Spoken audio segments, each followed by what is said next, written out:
Hey, good. Jalen, nice to see you again. Yeah, nice to see you too. Last time I saw you, that hurricane was blowing in over there. How'd that all work out?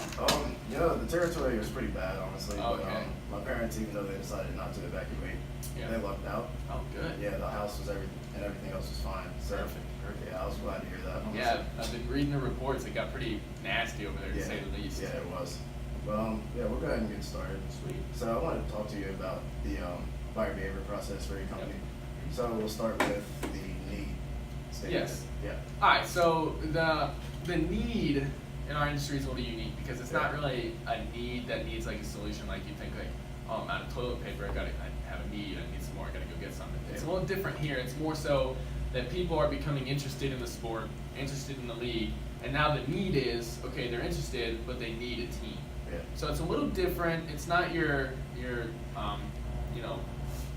basic kind of generic need. It's a little different. It's got a twist on it. But yeah, so that's really like kids kind of growing up and then deciding for themselves what kind of team, or like people who are new to the sport, the industry, and then their need is to find a team. Yeah. Okay. So and then with your company, you have like two stages of that. You also have the apparel side of it. Yeah. Tell me a little bit about that.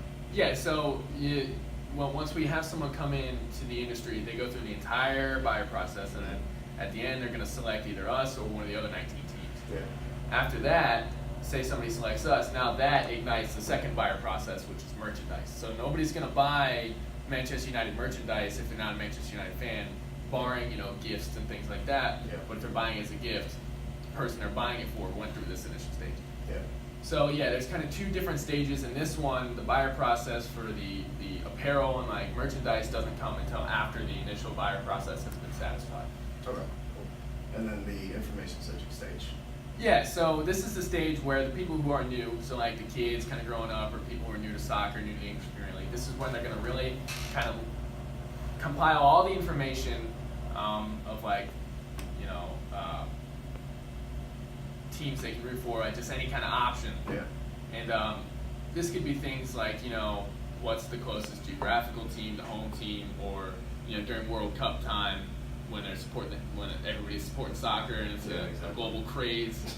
Kind of what players are playing for their national team, and now okay, what club teams do they play for? And then it just might happen that they play for us because our entire roster plays on a national team somewhere, so it's a good chance.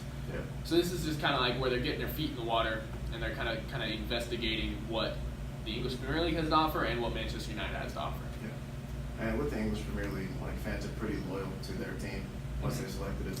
So how do you go about evaluating like the alternatives?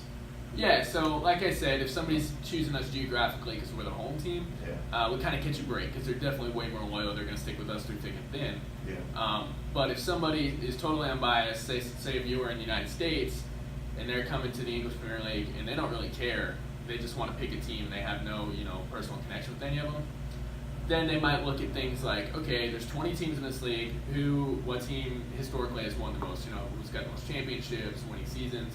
And then they might look at, okay, who's got the most influential players, or the players for their national team, where do they play, and kind of things like that. They might even look at the culture of the team and say like, okay, what culture kind of best matches me? Like, are they stern and like really disciplined, or do they like have fun? Yeah. So that's kind of what they'll look at when they're evaluating the options within the league. Yeah. Okay. And then lastly, they kind of go hand in hand and talk about the purchase decision and then post-purchase decisions. Yeah. So in this industry, like I said, it's pretty simple. Yeah. Once you get down to here, it's either they choose your team, they choose another team, or they don't choose a team at all. So the latter of those three is pretty rare. If you're investigating the Premier League, you're probably going to choose a team. Yeah. But yeah, so the purchase decision would be for us, like, did they choose us or did they not choose us? And even if they don't choose us, it's not necessarily a total loss in this industry, because say they choose Arsenal or one of the other teams in the Premier League. Whenever we play Arsenal, however many times in a season, they're still tuning in to watch our game. Yeah. So our rating, our viewership rating, stuff like that still goes up. So as long as they're choosing the Premier League, we're still winning a little bit, but obviously we win more when they choose Manchester United, because then that would ignite the second stage of the revenue stream from merchandising. Yeah.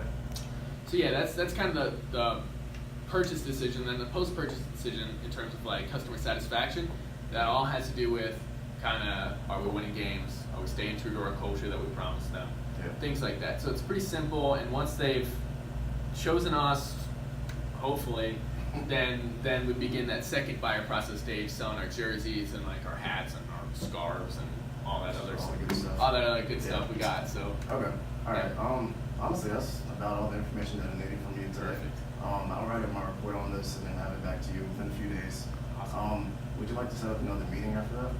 yeah, so I'd like a couple days to kind of look over your report. Yeah, that's fine. So maybe next Friday I'm free. Yeah. We could get back together and talk about it. Yeah, that works for me. It's perfect. Awesome. So next Friday at around noon. All right, around noon. Thank you. Perfect. Always good to see you, Jalen. Yeah, good to see you I'll too. see you in a week.